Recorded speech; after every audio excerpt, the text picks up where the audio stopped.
If you're young, you don't get taken seriously, number one. And if you're young and you're coming out, people are saying, oh, it's a phase. Everyone goes through that phase. When I was a teenager, I thought I was gay too, but I grew out of it.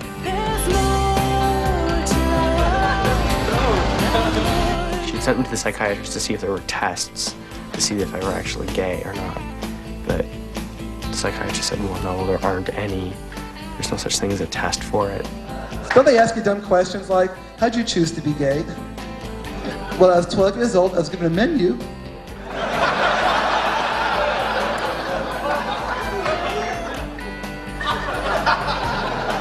Homosexuality. I see this comes with large helpings of alienation and abuse. But I'll have fabulous friends that look 10 years younger than I really am. If you're gonna be homosexual, you should keep it to yourself and don't publicize it like this. I'm gonna knock each and every one of them out, man. I'm gonna watch you. Keep the camera on me, I'm gonna knock all of them out, man.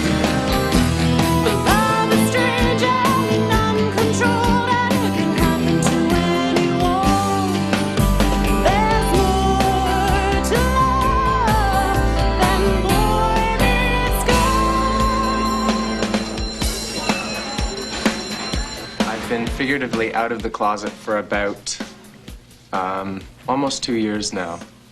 What I mean by out of the closet is the point in time that I told my parents and they began to accept it, that I was gay. Ever since I can remember, I've always known that I was gay. My earliest memory, I think, was maybe when I was 3 years old. I remember my father taking me to the Y to go swimming and being in the showers and just kind of standing in the middle of the showers looking around going, oh yeah, this is neat. You know, feeling a bit different. I've known that I was lesbian since I was 4. If you know that you're unique and you know that there's something different about you, you know. You couldn't figure out what exactly it was, and maybe there was no label for it, not at that time, but you knew better than to say anything. I think one of the more difficult things that I had to deal with was not telling my parents or telling my friends. It was actually telling myself and being able to accept that. Because I think that's one of the hardest things for anyone to deal with, is to say to yourself, I am completely different from everybody else, even though you're not. Because statistically, 1 in 10 people are gay.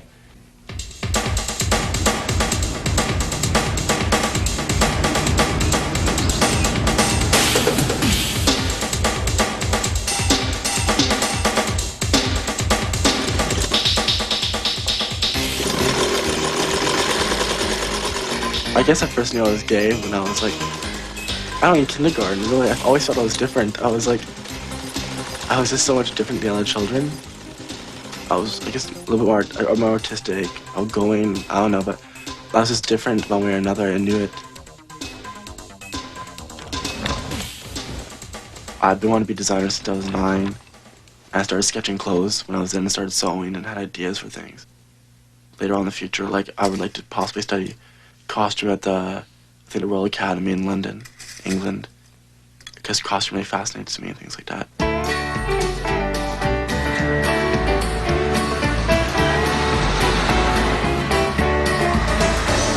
Well, the seasons aging round here like the wheels on a cement truck. But if you're not a mixer, well, I guess you're out of luck. All my friends are settling down, gotta find my own road to ride. They're pouring their foundation, gonna leave them way behind. I'm gonna move along, gonna move from here to there. Thunder Bay is a really closed-minded place. It's an interesting place to grow up in, being a gay or lesbian or bisexual youth. Because it's just the trouble of finding yourself and finding other people like you.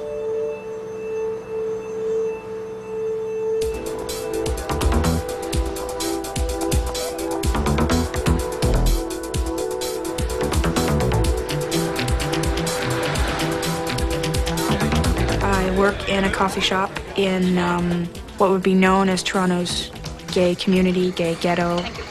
I've met thousands of people through there. Working there is really, it's really helped. It's really brought me out just a little bit further, if that makes sense. Do you want anything else? She was very aggressive. I remember when she was in grade school, one of the teachers saying she tends to be bossy, and She's aggressive, and in my mind, it was great. I didn't want a wimp or a wallflower. She was just the type of person that would come into an environment, and here I am, deal with me. She's always been very strong-willed. I guess I started realizing approximately about 2, maybe almost 3 years ago. It's always been something, I guess, something that I've known or thought about. It was different, my generation, from my mother's generation, with growing up, with my idea of what it was to her idea of what it was. To me, it wasn't something so negative. You're always spoiling him. That's okay. It's just a baby. Want some more? It's always just been the two of us. It was us growing up together and us sort of getting each other through things and getting ready and out the door for school in 10 minutes and interesting adventures with my mother and her friends. And I guess she understands what my life is about now and accepts it.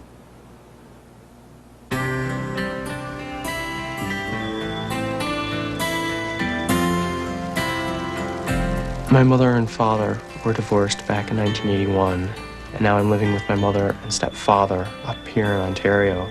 And my father got remarried, and him and his wife are living down in the States. He doesn't know about me just yet. I don't know if he ever will. A lot of the ideas I had of homosexuality I learned in school from other people in school, like my peers, and sick old men, and they rape little boys, and like they wear funny clothes, they do this, they do that, they're hairdressers and all that, and they're all the negative stereotypes are what I got from school. I had absolutely no clue that Patrick was gay as he was growing up. When he was 3.5, I found copies of his father's Playboy magazine in his bedroom closet. I mean, what could be more het than Playboy magazine, right? Except maybe Penthouse. And when he got into junior high and into high school, all the girls were calling. Girls don't call gay guys. I just assumed my child would grow up, get married, and have kids. Everybody's kid does it. And suddenly, that was all taken away from me in a matter of minutes.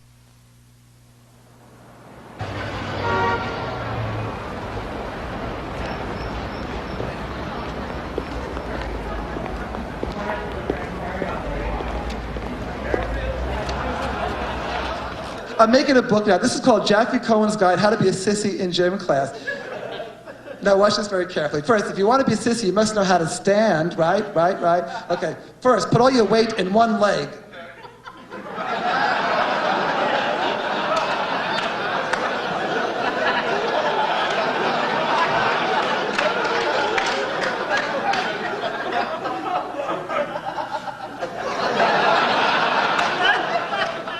Two, grab your arm behind your back.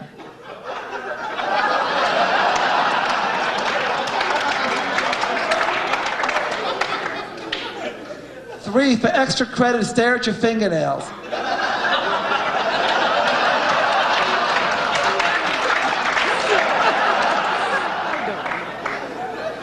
Okay, here we are. Here we are playing volleyball in gym class. Volleyball.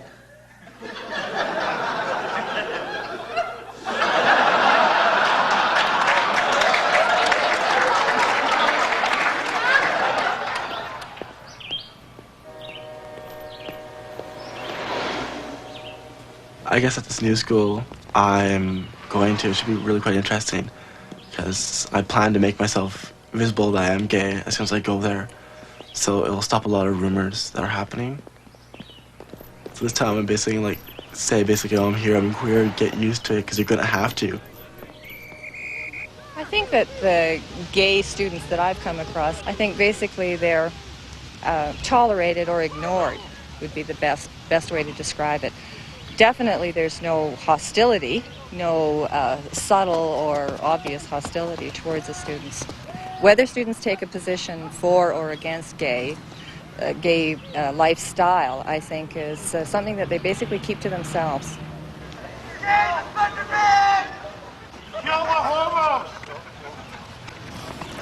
I think the school system is really homophobic, and I think they're afraid to admit you know, that some of their students may be homosexual or lesbian, you know. I think they should have something, teach a little bit more about gay and lesbians in high schools so kids can say, well, there's like you and I. That way, you know, they won't be so homophobic towards them. You know, we're people just like anyone else. I'm not entirely sure why people are gay, but I firmly believe that you're born gay. You're either born straight or you're born gay. After a while, you learn to deal with it, and you understand that everybody is different, and you start realizing that the more of these things that you're faced with, the more open-minded you become. You said that you're born with it, right? You're born like knowing, but there's so many cases where a man has like grown up or a woman has grown up and they've married, had children, and then they realize that they're gay or you know, whatever. And how would you know then? You're in this situation where you honestly believe that if you got married, if you had a girlfriend, if you got a wife, if you had children, that you'd become straight. And they think that by doing all this stuff that would make them straight, but it doesn't.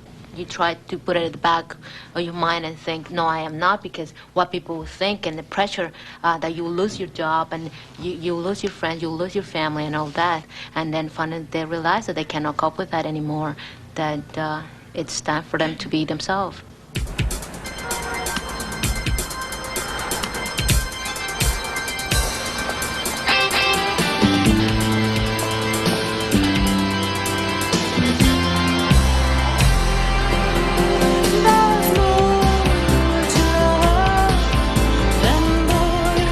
I grew up in a small reserve in northern Manitoba and left the reserve when I was 16 years old and moved to the city of Winnipeg. Being gay, I think the biggest struggle came from trying to understand where I stood with other people as a gay man and also as a Native person. I grew up as one of your typically effeminate gay men. You know, I grew up as that I was always identifiable. But even a lot of times I remember growing up, you know, when I was growing up, that I was mistaken for a girl.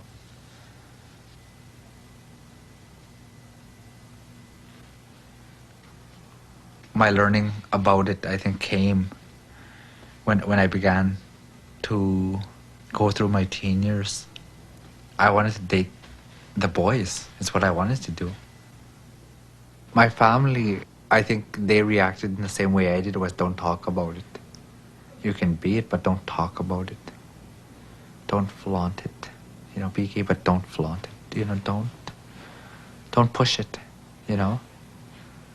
Just do what you have to do, but, you know, don't, you know, make a spectacle of yourself.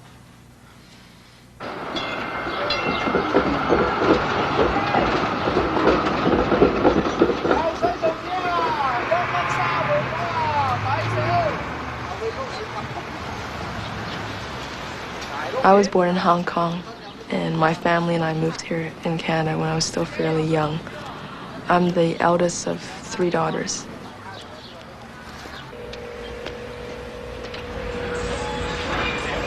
My father often says that, you know, if he and my mother did not bring the family to Canada, I wouldn't have turned out to be a lesbian. Yeah, he sort of is grasping at all straws to explain why I turned out the way I did.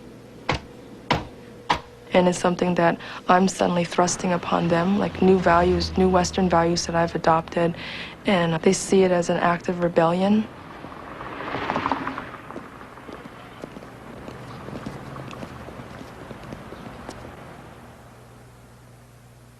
When I first became aware of my feelings toward women, it was a very gradual awareness, and it was very innocent. It was more of having little crushes on girls in my class, and this was in senior kindergarten.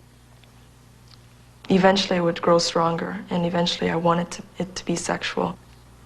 It became so overwhelming that now it's a part of my life that I can't ignore, and I refuse to deny. You see, people don't believe it, but it was a lot easier for me to tell a comedy club audience that I was gay than it was for me to tell my parents. In fact, I made my carefully worded announcement at Thanksgiving. I said, "Mom, would you please pass the gravy to a homosexual?" A terrible scene followed. My mother's first words were meant to scar. She said, "Well, no dessert for you, faggot." I guess I had been out to a number of friends about maybe almost a year or two before I came out to my mother, and I was starting to get more and more distant from my mother, and I started building up like little walls, and I would come home and I would just close my bedroom door and hide in my bedroom, and I wouldn't talk to her. I used to go out with her and go everywhere and talk to her all the time, and now I would just sort of like come in front door and go, "Hi," you know, and run up to my room. That was it.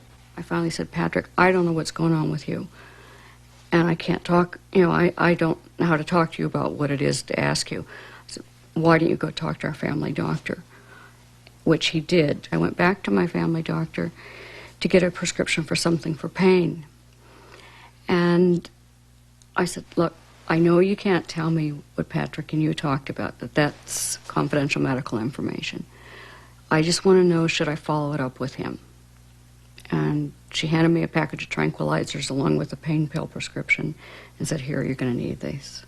One of the first things she said was, "Did you get a girl pregnant?" And I'm just like, this is going to be a long night, you know. And she asked me, "Are you doing drugs or anything?" And I'm like, no. Finally she got to, "Are you gay?" And I just sort of looked at her. I couldn't say anything. I just started crying. And I just, you know, sat there for a second, and I went, trying to brighten up the moment or something. I said, "Oh, for God's sake, don't go switchy on me." And, you know, then started bawling. And he went into his room, and he came back with the pamphlet from the Parents' Flag Group and said, "Here, Mom, you might want to read this and the book, Now That You Know." And I went in the bathroom and took a pain pill and took a tranquilizer and was pretty much out of it for the next 3 days.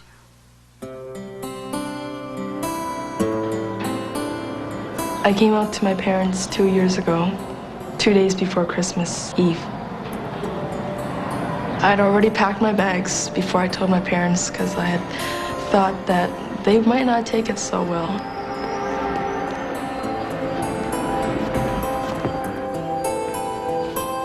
It was snowing that day, and I put on my shoes. I remember I had a t-shirt on, and I had a pair of track pants on. I just threw on my coat, and without socks, I ran out of the house with my bag. But it was only after a big scene with my father pushing me around the house and constantly saying that he knew it all along, that, you know, he knew that this was what I was. He knew that there was always something wrong with me. And my two sisters were upstairs on the second floor, and they were leaning over the balcony, and they kept on screaming at my dad, "Daddy, stop it, you know." And the whole house was just turned upside down before Christmas.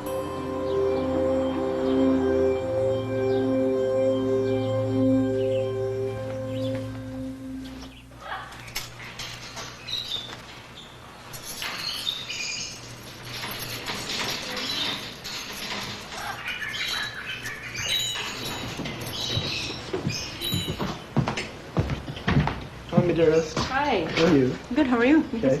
Oh, The bird bit me. You're just two, eh? It doesn't make your glasses very light from one or the other. Justice came to me approximately a year ago and said he had something he had to tell me. And could he talk to me alone? And I said yes. So he came when the store was closed, and he wanted all the doors closed. He didn't want anybody to hear what we were talking about. And he said, "I have to tell you." And I said, "Okay, I'm ready, tell me." And he immediately started to cry. And I said, "Well, it can't be that bad. You could never do anything that would be so bad that you'd have to be afraid to tell me." And then he says, "No, I can't tell you." I said, "Well, you have to tell me now. You've gotten this far. You can't leave now." And so then he did say that, you know, I'm gay. And to be honest with you, it wasn't like a pail of cold water in the face or anything like that, because, of course, at the back of my mind, I had always sort of suspected that he might be gay. It was very upsetting for me because I'm a Christian. And so, of course, it says in the Bible, man must go with a woman. And so for him to come and tell me, well, I'm gay, was very upsetting for me in that sense. have blonde hair. You had hair. It was blonde and curly. There's pictures of you when you were 2.5. There's a picture of you with your 3rd birthday, and you got what you wanted, it says, and that was Big Bird from Sesame Street. There's your first day of school, remember? What I'm most concerned about is justice's afterlife, when Christ comes back. You're an angel in the school Christmas concert. I don't know how you managed to get that, but... I feel it's wrong, but he's my child and I love him. So help me, what do I do with this child? I don't totally reject him. This is his lifestyle he's chosen, and I've chosen to be a Christian and follow Christ. But help me deal with it in a way that we can all be comfortable. That's Miro there. That's Miro there. Yeah. There's your dad. You and Tabitha. Then everyone was quiet at the table until my Aunt Lucille pipes in. Bob, you're gay. Are you seeing a psychiatrist? I said, no, I'm seeing a school teacher. Right there. All right. There's your sponsorship. Everybody will sponsor me just by the mere fact, can she walk 10K? I found out about the Parents Flag Group from Patrick. It took me a year before I called them. I just couldn't do it. I couldn't call up a perfect stranger and say, I have a gay child, I need some help.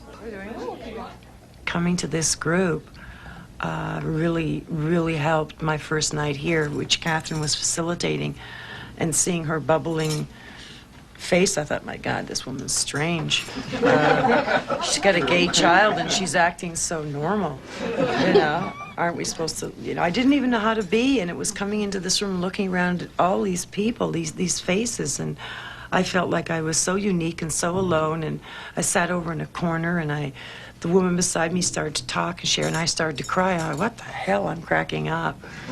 And then it was just, I kept coming back, and I kept asking questions, and I've finally come to understand that the key to all of this is knowledge. I think the more knowledge and education we can put out there to just the general public, I think that's the key to it. We have 2 sons. Our older son, Jerry, is gay. I guess we learned a little less than a year ago that was the case.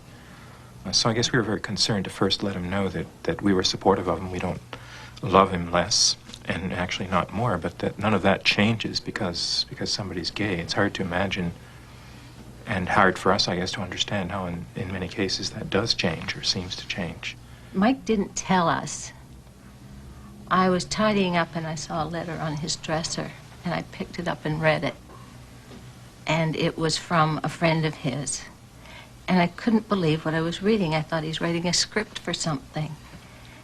And then it hit me that it was true, what it was saying in that letter. Well, of course, I told Wally and came home, and I was just devastated. And we confronted Mike when we came home, and I really read the riot act. You know, do you realize what society's going to do to you?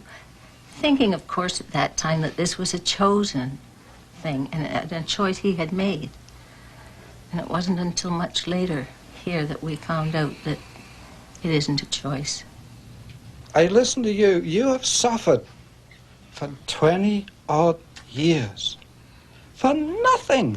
For absolutely nothing. Society has fed you a lie. In part through ignorance and part through sheer bloody-mindedness. That there is something very bad about being gay. To try and explain to you, Ellen, that's a process that we have to go through. It's almost like a grieving process, and there are the different stages that we have to go through, and guilt is one of them. Then get mad as hell, but, you know, hang on to that anger so that you can go out there and get the word out to the public.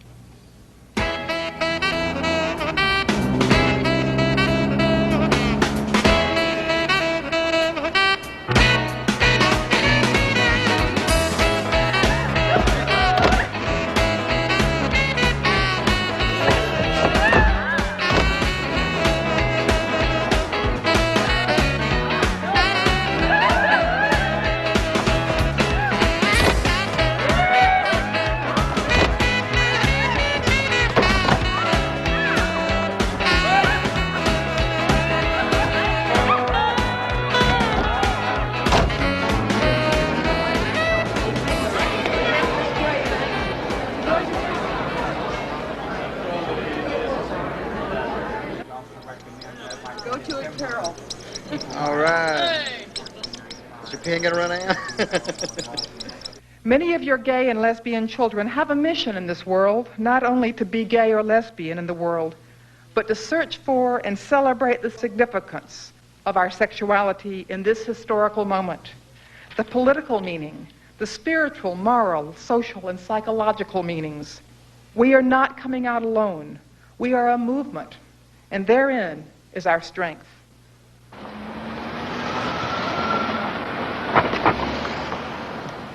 I am Senior Minister of Paul Creek Church of God. I'm founder and chairman of Concerned Charlotteans and Concerned Carolinians.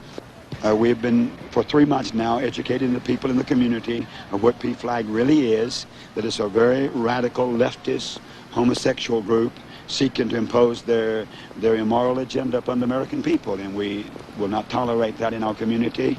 We don't want this lifestyle to be proliferated and stretched among our young people and our children.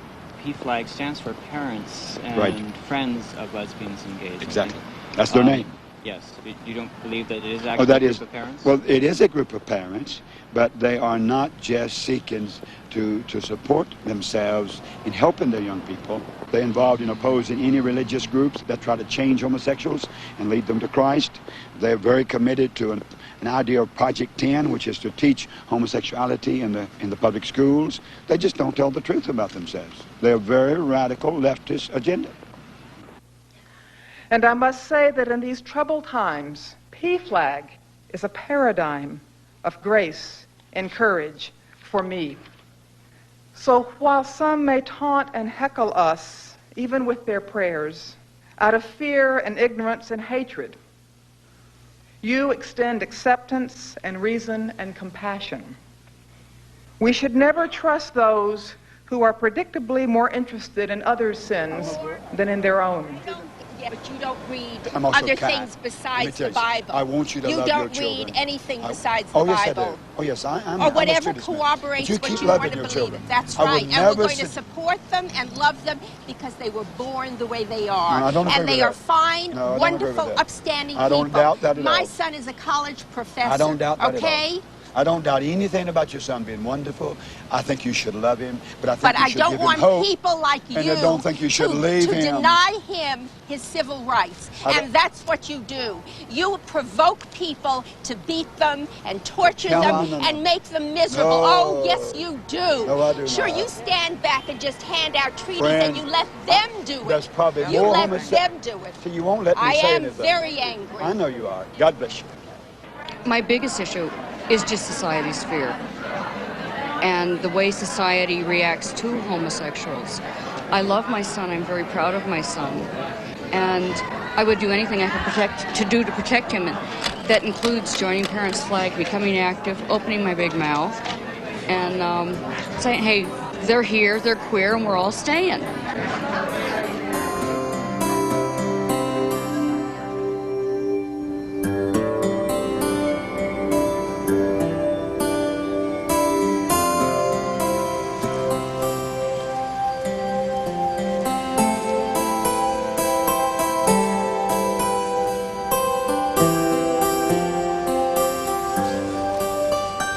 Well, living with my father was a very stressful situation. And my father was a really negative person. So me being homosexual to him was negative. He's negative because I like the arts. He wanted a real son, you know, hunting and fishing. And, you know, I'm not really too interested in those type of things. And I found living there was very closeted in a way. Like outside the house, I was perfect. I can do anything I want to. I was like, you know, I was free. But as soon as I walked through the door, I had to act straight and be straight. I remember once, like, coming home from a social, you know, like at 4 in the morning, and I was like, where were you? And, you know, you're grounded for 6 months, and, you know, it's like, I had to tell him, basically, oh, Dad, I was, like, out with a girl, I had to, like, lie through my teeth. And the reason I didn't get grounded, because I said I was out with a girl. And it really annoyed me, because, you know, if I said I was out with a guy, he'd be like, you know, my face would be through a wall, literally, you know, it's just like, that's the kind of man he was. But I was living there, I guess the last part, my father was really ill. He had cancer, and it got hard to live with because he was becoming more and more irritable. And I really didn't want to tell him then, because his state that he was in a weakened state. but he would have his fits, and I didn't want to be, part of that fit. But when I left, I wrote him a letter and left it for him. And to me, I let a lot loose telling him. That way, at least he knows. But then it was kind of sad because I moved out and I moved here, and it's roughly about 21 days later, he was he passed away. So it was really quite hard for me then emotionally because I thought I had something to do with it. That, he died so suddenly type of thing. And I just hope that he knows I love him and that if I hurt him, that I'm sorry, and I forgive him for everything that he ever did to me. I just hope to someday develop a relationship where I'll be accepted for who I am and loved, and hopefully I'll make up for the hurt that I've gone through living with my father.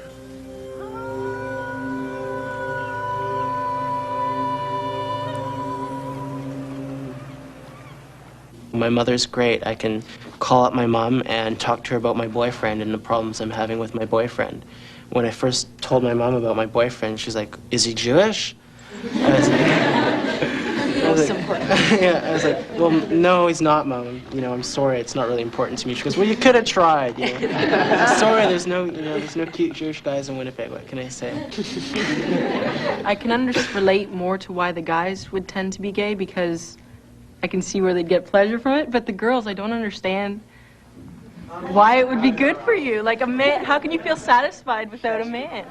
See, the whole thing is they all think that you need a penis to be sexually stimulated. That's not true. The clitoris is the organ that sexually stimulates women. And, you don't need penetration. A lot of women don't need penetration. But it's like, if I could just draw a vagina for you, there would be, there's the clitoris at the top, and then the whole clitoris, it's all through. No, but I mean, seriously, we hear about penises all the time. How come as women, we don't get to talk about our sexuality? We get to hear about penises all the time. Everywhere you go, it's like, "Hey, baby, I got this." But, women don't get to talk about it. I think we girls should sit down and chat about, us for once. From my standpoint, having sex doesn't always mean having anal sex. Most of the time it doesn't. Sex isn't, about penetration. It's about being with someone you love and making love to someone. There's a difference between having sex and making love. But there's a difference in feeling. It's like being one with someone, being joined to someone. It's different. There's just this myth that unless you have a penis in the scene, you're not actually getting everything. You're only getting a snack, not a full meal. That's garbage. Seriously, that is garbage. Girls, you know what I'm talking about, right, girls? I mean, it doesn't mean that lesbians can't get off on other women. I get off on women. I think women are erotic, they're sensual, and I love a woman's body, and it does just as much, if not more, for me than a man's body.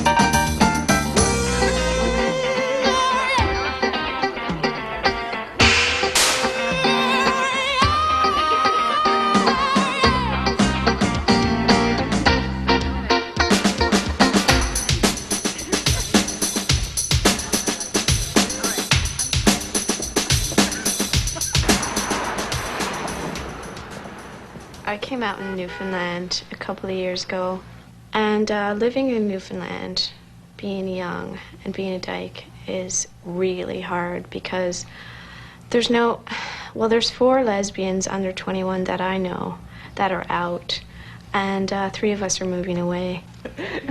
So I spent a couple of years struggling and thinking I'm the only dyke on earth, and it was really hard. I'm from a small town, Orangeville, and it's just assumed everybody's straight.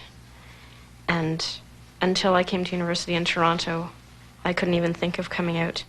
And I had a roommate the first year, and I couldn't think about coming out then. But with Lips, it's been a big help to have somewhere to come, as opposed to a small town where there's nowhere to turn. I know I didn't come out in the community for a while because I knew when I did come out, I would be faced with a lot of white men, and there's no way I could relate to white men. And, you know, also when we go to the bars, you might be in a bar with, like, I don't know, 150, 200 women, and you see, like, maybe 5 black women or 10, you know, Asian women. It's very difficult. I think that by and large, lesbians are still very invisible. In society, we go to movies, we watch TV, we read books, we listen to the radio. And gay men are very common in movies, and a lot of times now they're very positive characters. But lesbians, like, almost never. Yeah. You know? Almost never. I actually had people say to me, you don't look like a lesbian, you know, because I had long hair and I wear makeup and I wear skirts. And it went so far as a woman that I was dating said, you're not a real lesbian, you're just doing it to be cool. Which is like, excuse me, it's just so cool to lose all my friends and be harassed all the time. But I'm just wondering if it's a particularly indigenous thing to Newfoundland that all lesbians are supposed to have short hair, not wear makeup, wear jeans and sweatshirts and play floor hockey. I remember the first time I went to a lesbian bar, I thought I was going to be the only person with long hair there. And I was, needless to say, pleasantly surprised.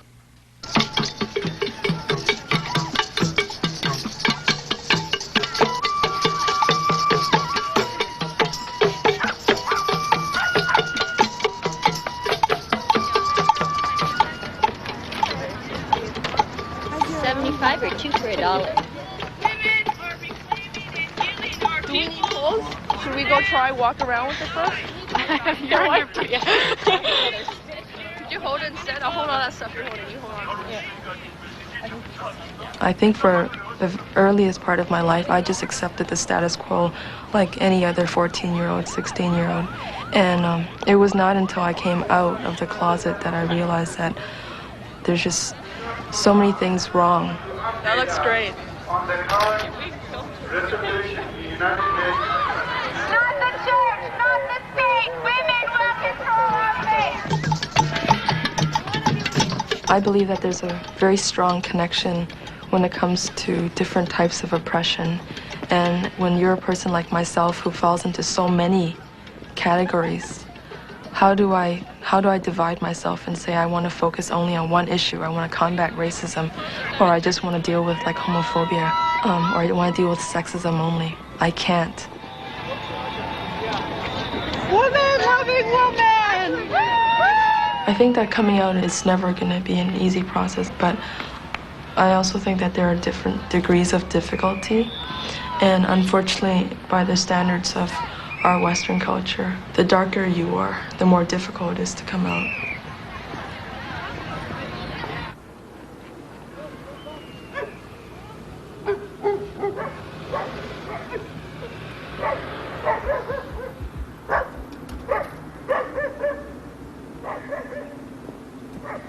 Growing up gay in the PA, it was so isolated. It's such a remote community and people are very set in their ways. The hardest thing I think I experienced for myself was that that I felt that I was alone and that I was the only one going through these struggles with my sexual identity. The escape that I used was one, and I think that it was the biggest mistake of my life, but I began drinking at a very early age. Like when I was about 14 or 15, I think, that the only way out was to kill myself. And I always thought I was a really clear thinker, but it was always when I was drunk that I would do stuff like that. Like I knew there was another world out there. There was a whole world out there, and I wanted to see that world. And I wanted to see it quick, because I knew that I was gonna do something to myself if I didn't get out of this town.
That's right, let's make some noise.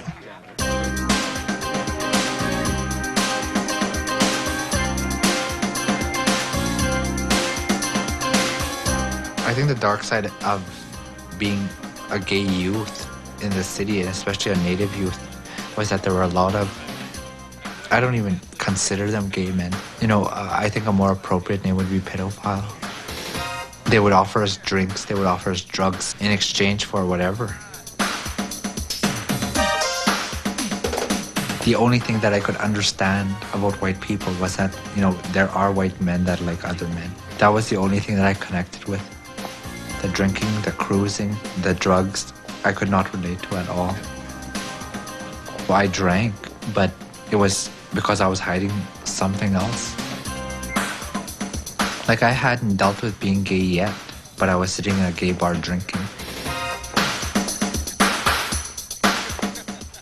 Ending up on the streets, I think, was, you know, I guess a gradual progression of my alcoholism, you know. That was just where it would have taken me because I was uneducated.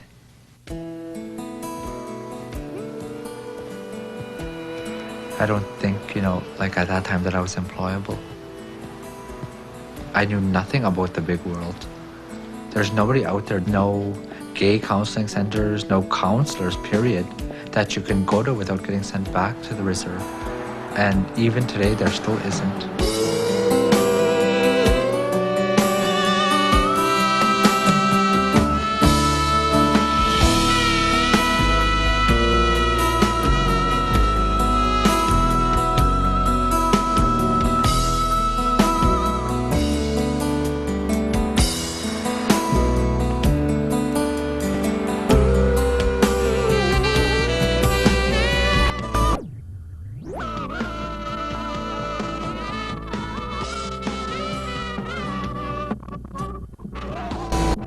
What brought me here in Toronto itself was the fact that I couldn't get along with my parents, and I was kicked out of my house because of the way I am, because they couldn't understand the way I am, my gay side of myself. They couldn't understand that, so I was kicked out of my house at a young age. I was living on my own.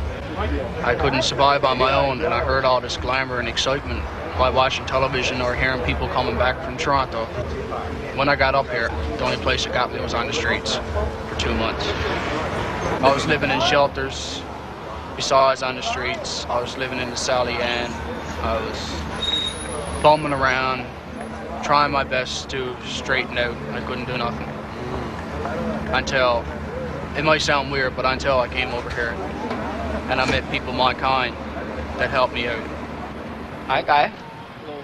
How you doing? All right, I guess. Yeah? You need anything? Condoms? Too lube. Unlubed. Oh, I think I got them in here somewhere. Boys Town is usually the area designated for male prostitution. There's a boys' town in every city across country. A very high statistic in the 90s of our youth are running from extremely abusive or dysfunctional families. Where they come is downtown, the streets. This is one way that they find to survive. It's a way of making money. Did you hear about the couple of kids here that got punched out the other night? Which one? Yes. Really basically denied a lot of it. This is not me, this is not me. A lot of the boys that work Boys Town and that, I find that's very common with them. It's like, oh, what are you doing out here? I'm doing it for the money. But I realize sooner or later down the line, they really find out who they are. Some of these kids, I talk to them, it's like, what do you fear the most? And most of them, it's like, I fear HIV, AIDS, do you practice safe sex? Yeah, most of the time. I just feel sorry for the ones that don't, who end up HIV positive or end up with AIDS. If it's going to change their life about reality and work in the streets.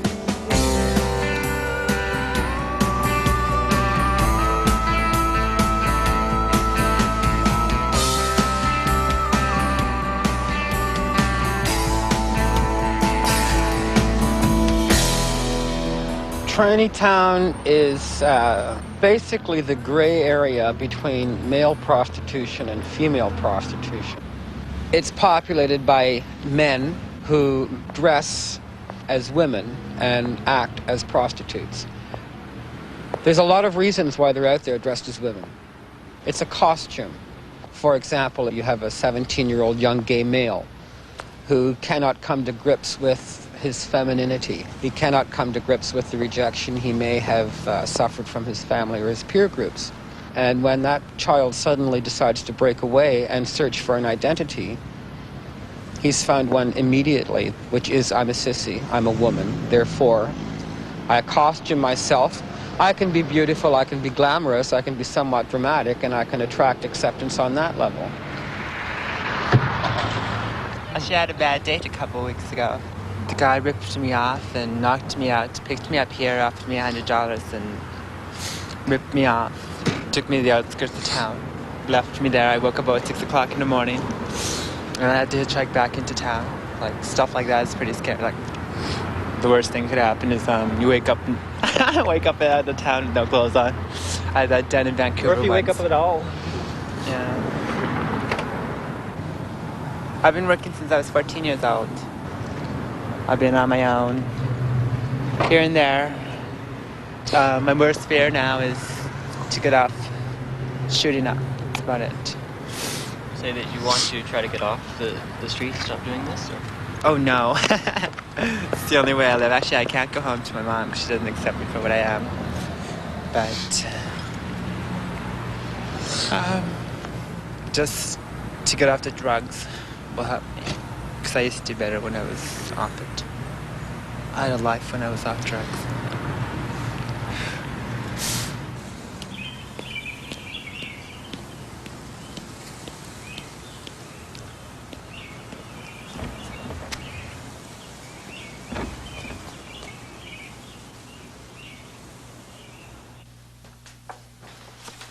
Kelly Tron, look, this is before anything. That was before she... Anything. That was before anything. Myra and Albert were people that came into my life at a time when I needed somebody to help me, somebody to talk to about what my life had been like up until the point where I wanted to quit drinking or I needed help. Conrad and I were at the same school, my being a teacher and him being a student. And one day he found himself homeless. So I said, well, Connie, why don't you come home with me and stay at my place until you can get yourself stabilized. So home comes Connie with Myra. And we have a nice roommate situation with my kids, and we talk about my coming out, and he talks about his coming to the city, and it was pretty good, and we were going along smoothly. We'd go to school in the morning and come home.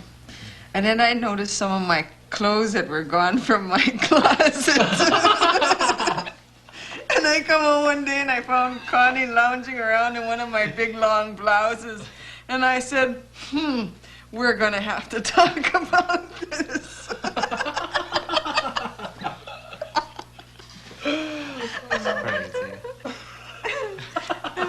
There was a time in our communities when sexuality was not an issue and it did not need to be discussed.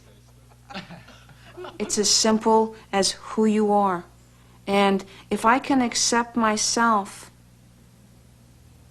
then I can accept other people from where they're at. And if they choose to judge me or carry those things forward that we call phobias and fears, that's where they are. I won't stop my work. I won't stop doing what I have to do to help brothers and sisters come forward in a good way. There has been a lot of suicides in the city of young Aboriginal gay men just because nobody can help them. And for myself, being part of the gay community and an older person, that's what I work towards, is letting these young people know that there are things that can be done to help them.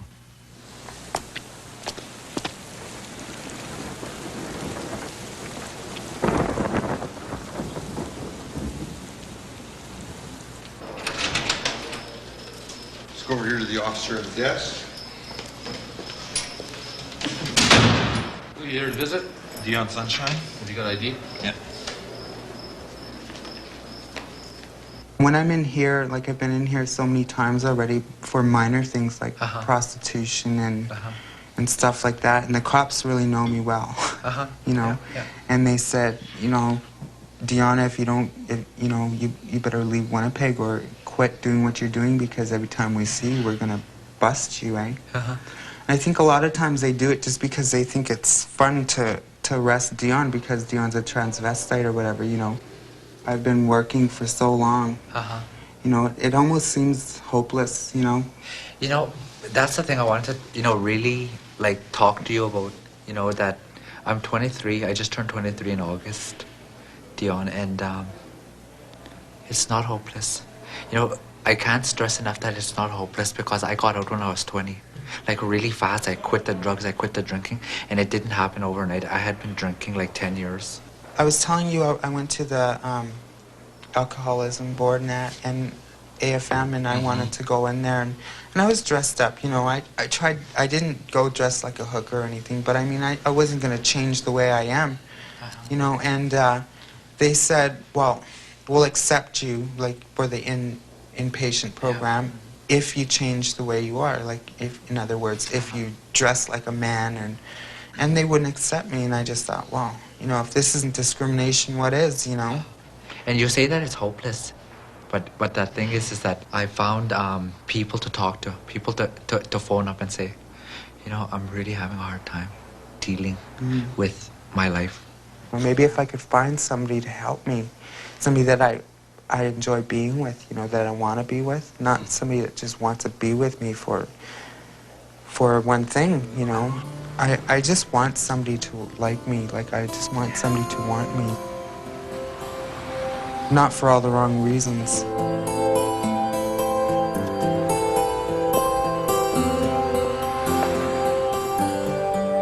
The guy that I'm seeing, it's not just a sexual relationship. I'm seeing him because I love him.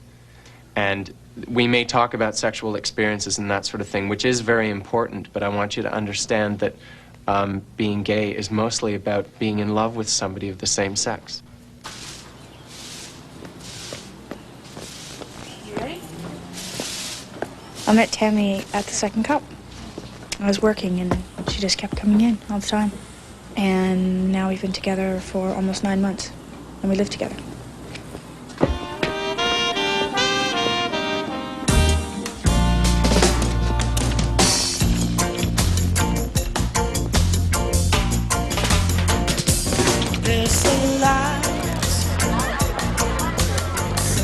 A certain kind of light that's never shone on me. I want my life to be live with you, live with you. I'd say the main difference between our relationship as opposed to a heterosexual relationship would be just mainly because we're two women. As far as it goes, it's very normal. I mean, we live together, we have like a normal apartment, we do normal things. I don't see that big of a difference. That's why it bothers me when we're provoked by outside people.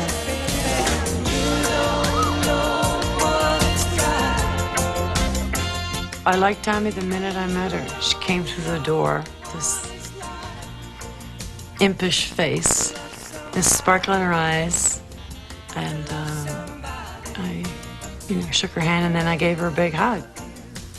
Because if this is somebody who my daughter cares about, she's taken her time and knows enough about her. And that was important to me.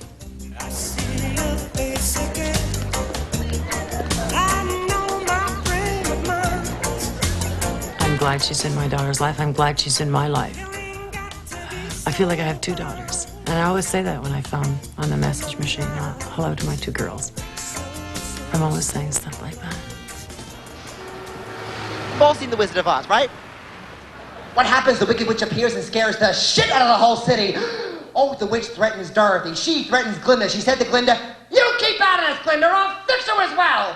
And Glinda gets back with that quick retort, "No, Rubbish! You have no power here. Because if somebody drops the house on you, too.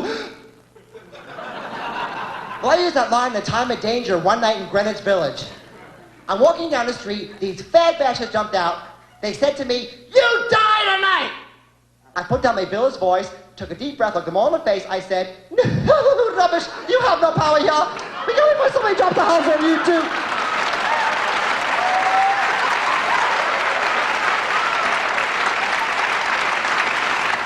It was late at night, and we were walking home, and a van drove by and screamed out faggots. There was 3 of us together, and next thing we knew, 3 guys came out on foot. One of them was carrying some kind of pole, and another one was carrying a board. And they basically came up to us and attacked us. They hit me over here with a pole. I went to the ground.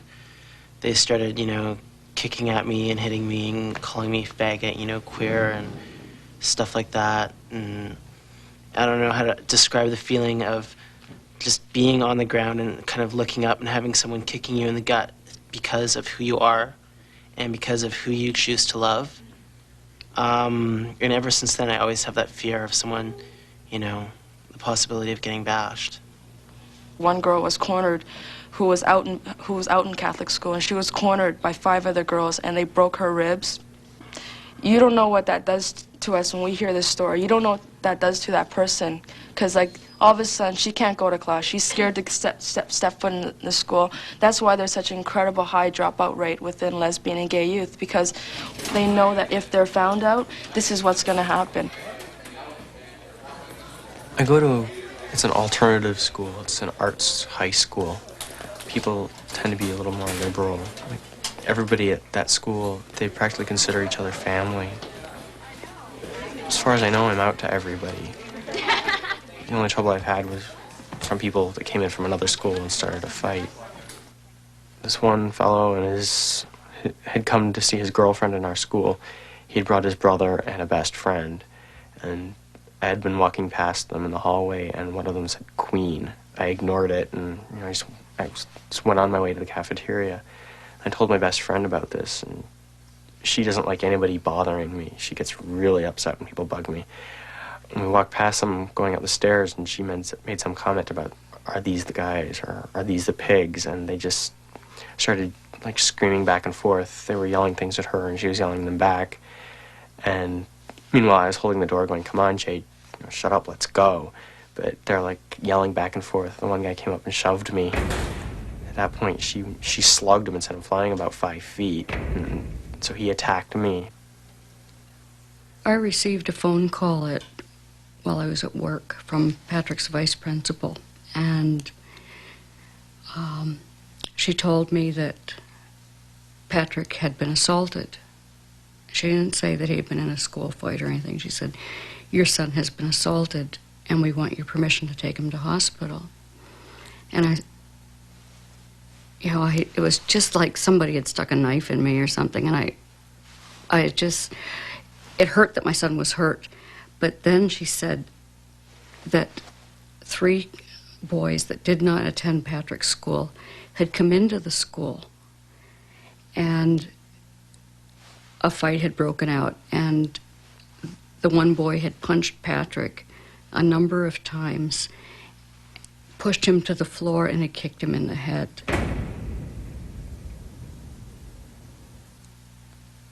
And it was just like I had been assaulted. I mean, I wanted to take this pain for Pat. When I left work and drove down and picked him up to take him to our family doctor. And I looked at him, and his face was bruised, and he was bleeding, and I hurt so much for him. And that somebody could hurt him like this just because he was homosexual. It's sick. It's really sick.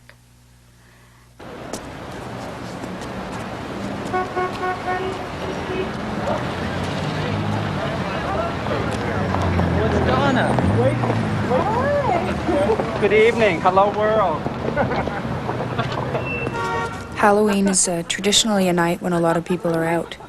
And it's also a night, unfortunately, when a lot of people come down into what's known as the gay area, looking for people to harass and beat up.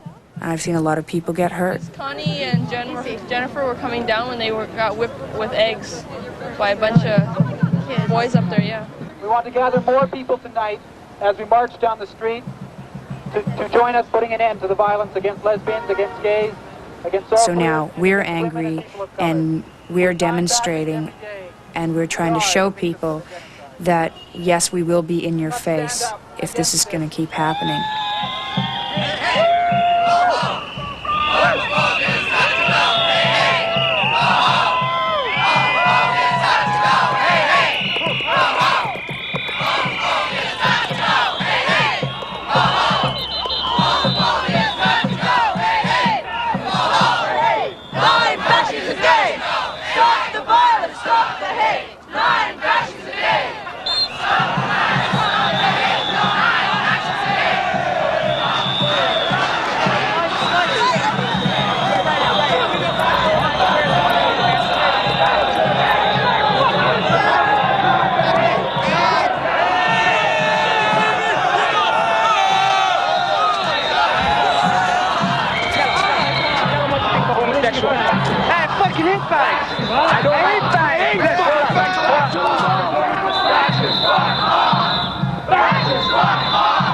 If you're gonna be homosexual, you should keep it to yourself and don't publicize it like this. I'm gonna knock each and every one of them out, man. I'm gonna watch. Keep the camera on me. I'm gonna knock all of them out, man. No more violence! No more violence! No more violence! Come and get it, guys! Listen, these guys are no more! We hate queers! I have no feeling left anymore. I have no emotion about this anymore, besides hatred for them, and I know they hate us, but there's nothing in between. It doesn't seem like there's ever going to be anything else but hate. I mean, I don't even want to walk home tonight. I don't want to go to a party I was supposed to go to. I don't want to do anything. I just want to go home. And now, I mean, I don't even feel safe taking the subway, walking to Wellesley Station near Yonge and getting on the subway and going home. Even dressed the way I am, and there's nothing wrong with it. I just don't understand anymore. I can't. I have nothing left. Thanks. Hi, what are you dressed as? Are you dressed as twins? Salut! Ça va?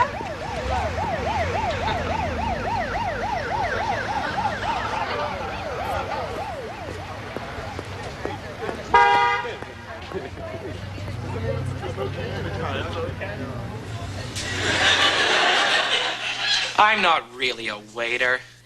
I'm actually actor-comedian Scott Thompson.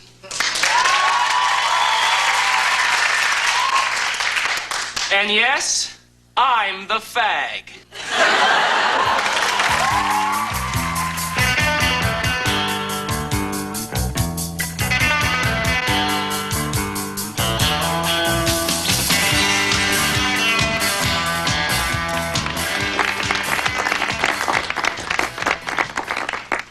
There was this group of kids, and they were all over us. I was signing autographs and stuff like that. And then this one guy says to me, you know, my cousin hates faggots. In fact, he beats them up and stuff. And I said, really?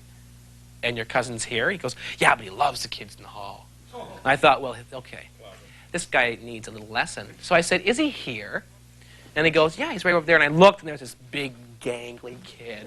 And I'm looking at him, looking at me like, oh, I love the kids in the hall. So I'm thinking, oh, yeah, okay. You love them, do you? So I went over to the guy, and I thought, I'm going to use my, I don't know, television cue or whatever, because he sees me from TV, so he's intimidated by me, right? And I said to him, you know, you think it's really cool, don't you, to, like, beat up faggots and stuff like that. And I said, you know, would you beat up someone because they were black or Chinese or whatever? He goes, oh, no. I said, well, then it's the same thing. It's not cool, and I think you're a jerk. You're going into a world that is changing drastically, and in 10 years, my friend, it's going to be as uncool to hate homosexuals as it is to be a racist. So you better get ready for that world. Alfonso, I'm going to tell you something, honey, that I've never told another living human being. Oh, dear. Come on, tell Mama. I'm gay. In our society, which is a sexist society, For a man to say that he's gay, he's denying his male status. When you're a man, you're given this power, this God-given green card, or whatever it is. You know, it's your charge card, and it's you're a man, and you get more things from it. So for a man to say that he's gay, he's giving that up, and he's making himself more like a woman, which in this society is not considered right.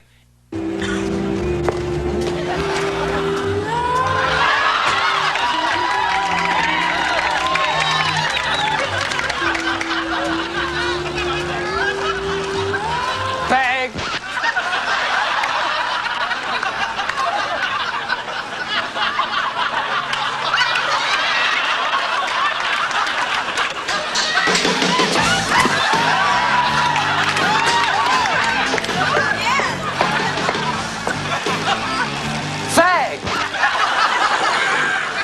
Some gay people and some straight people want to pretend that there's nothing about us that does set us apart. Well, that's crap. That isn't true, I don't think. There are many of us who do have stereotypically gay mannerisms, gay voices, gay things. Those things are not to be erased. They're not to be denied. You know, they're to be accepted. That's what I feel. Do you at any time in your life feel like that you might find somebody of the opposite sex just to have a child at one time in your life? Somebody to look after? Definitely. I'm not shutting that out completely. And I may meet a lesbian who wants a child and maybe do a marriage of convenience, you know, and have a child with a lesbian. I personally can't stand children, so it's unlikely that I would. There are a lot of kids out there, and they don't have any homes, and I probably can love someone else's child just as much as you know, if he or she was my own, and I'm more than willing to adopt. If you want to be like this, and this is fine, but I totally disagree when you say you want to raise children, because you're not only the victims here, it's these children. I'm not saying that you guys won't give them love or anything, but we've been raised to believe a man in a woman in a man. We don't see these children, we don't bring it at home and said, well, now you're going to become a dog and you're going to suffer the same way as we did. No. I don't mean it that way. I don't think that I know you will provide it with love and nourish it, but I'm just saying, on the way of its peers, what is it supposed to say to its friends? You know what you have to do? Victimizing the child. That's you guys victimizing the child. No, I'm sorry. This just grew up a couple years ago. At the beginning, God wanted Adam and Eve. He didn't want Adam and Steve. Okay?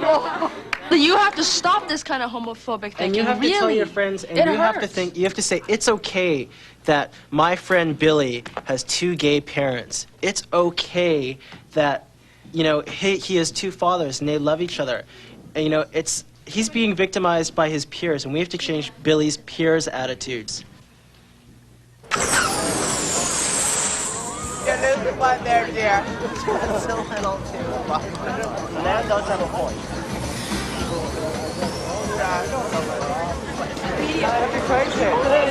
Did you buy a button? You bought a button. Hello. Hello, how are you today? Happy Pride Day to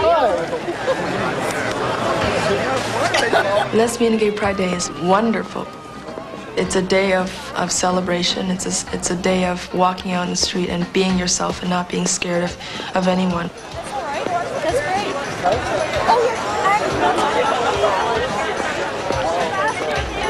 This is just so cool. This is our first Pride Day. It's the time of the year where you become empowered and you unite with your community.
I think it's crucial that every queer person come out of the closet simply because we need to be visible, we need to be blatant, we have to be there.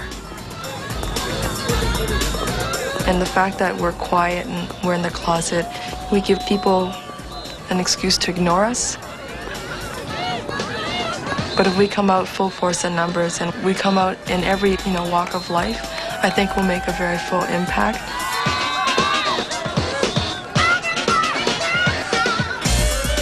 My child is gay, whether it happened because I had Chinese food when I was 7 months pregnant, if it happened because, there's homosexuality in his father's genes or my genes, our chromosomes, what's it matter? My son is gay, I love him, and realistically, looking at it, if I were to change him and make him heterosexual, he wouldn't be the person he is, and I like who he is very much. I would not be straight for all the money in the world. I'm so happy with who I am. And sure, before I came out, I was like, oh, I wish I was straight. I wish I wasn't this way. But I'm proud of who I am, and I've gone a long way to get here to be proud of who I am. I've been dragged through the mud time and time and time again. And it's made me a better person, and it's made me a stronger person because of it.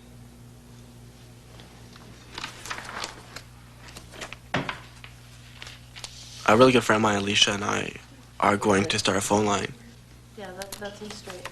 And it's basically offer peer support and a place to get together in a positive environment.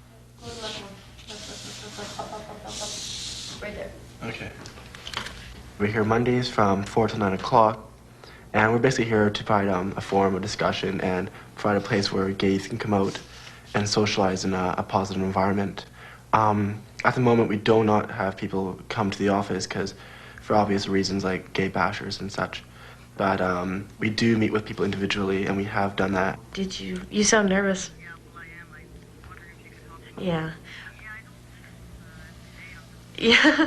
Last week we got this one man phoning in, and he was so nervous. It took me an hour and a half to get him, to convince him to come meet us. He was just so scared.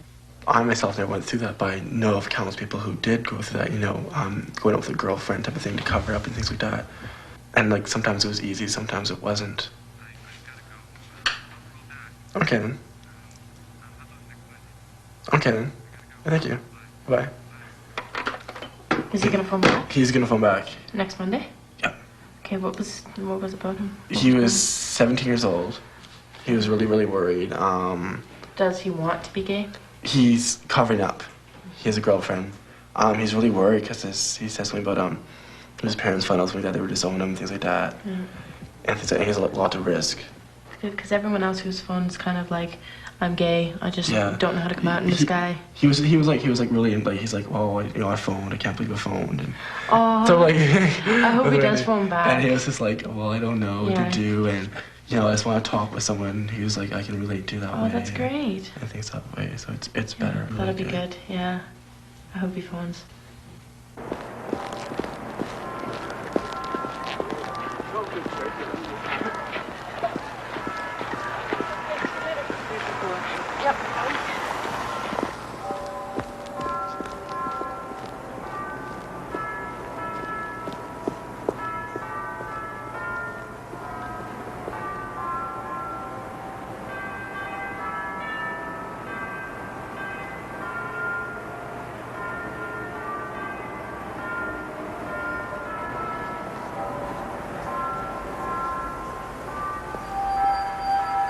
When I do actually leave Thunder Bay, I will miss it. I'll miss some of the friends I've left behind.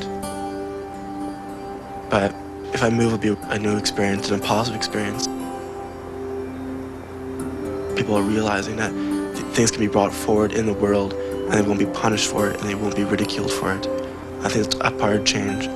This is an era of openness and going forward.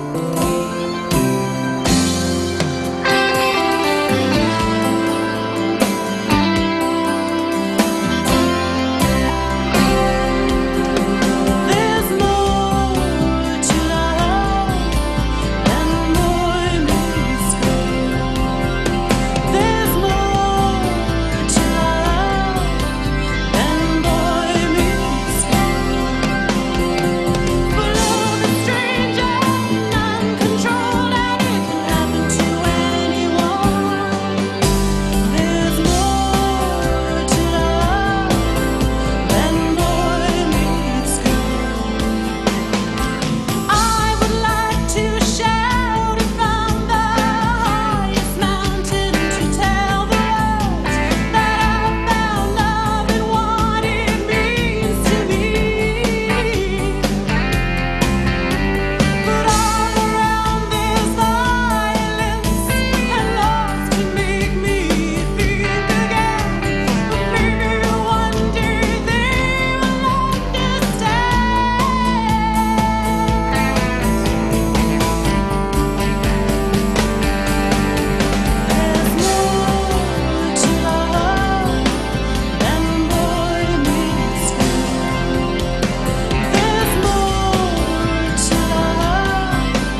There's a light, a certain kind of